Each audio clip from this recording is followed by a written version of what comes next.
गरुड़ पुराण के पूर्वखंड में भगवान विष्णु की भक्ति और उपासना की विधियों का वर्णन है। प्रेतखंड में प्रेत कल्प का विस्तार से वर्णन के साथ साथ विभिन्न नरकों में जीव के जाने का वर्णन मिलता है।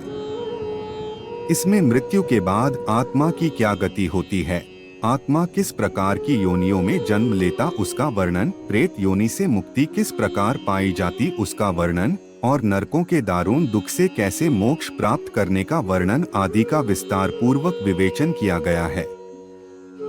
गरुड़ पुराण कथा। भगवान श्री हरि विष्णु का वाहन पक्षीराज गरुड़ को कहा जाता है।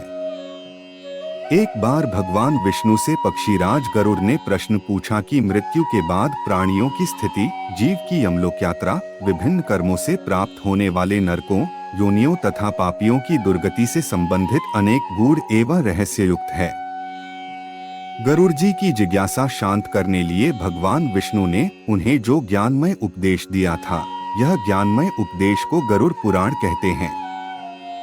गरुड़ जी के प्रश्न पूछने पर ही स्वयं भगवान विष्णु के मुख से मृत्यु के उपरांत के गूढ़ रहस्य और परम कल्याणकारी वचन प्रकट हुए।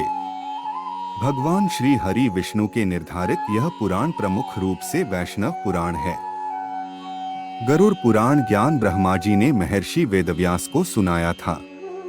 तत्पश्चात महर्षि वेदव्यास ने अपने शिष्य महर्षि सूत जी को तथा महर्षि सूत जी ने नैमिषारण्य में शौनकादि ऋषि मुनियों को प्रदान किया था। हिंदू धर्म के 16 संस्कारों में 3 जन्म से पूर्व, 4 जीवन काल में तथा 1 संस्कार मृत्यु के उपरांत किया जाने वाला अंतिम अर्थात अंत्येष्टि कर्म है, जिसका संबंध दाह संस्कार व अन्य अनुष्ठानों से है। मत्स्य पुराण के अनुसार मृत्यु से 12 दिनों तक मृतक की आत्मा अपने आवास व सगे संबंधियों के आसपास ही रहती है। मृतक की आत्मा अंत्येष्टि कर्म का संचालन कर रहे पुरोहित के शरीर में भी देवरूप में प्रवेश करती है।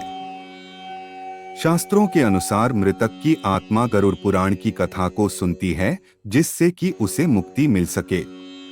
पितृमेध सूत्र के अनुसार जिस प्रकार मनुष्य को जीवन में संस्कार के निर्वहन से जय मिलती है, उसी प्रकार मरणोपरांत किए जाने वाले अंत्येष्टि संस्कार के निर्वहन से मृतक को स्वर्ग प्राप्त होता है। प्रत्येक व्यक्ति के लिए 2 संस्कार ऋण स्वरूप हैं, जिन्हें करना अनिवार्य है। पहला, जन्म से संबंधित जात कर्म और दूसरा अंत्येष्टि कर्म।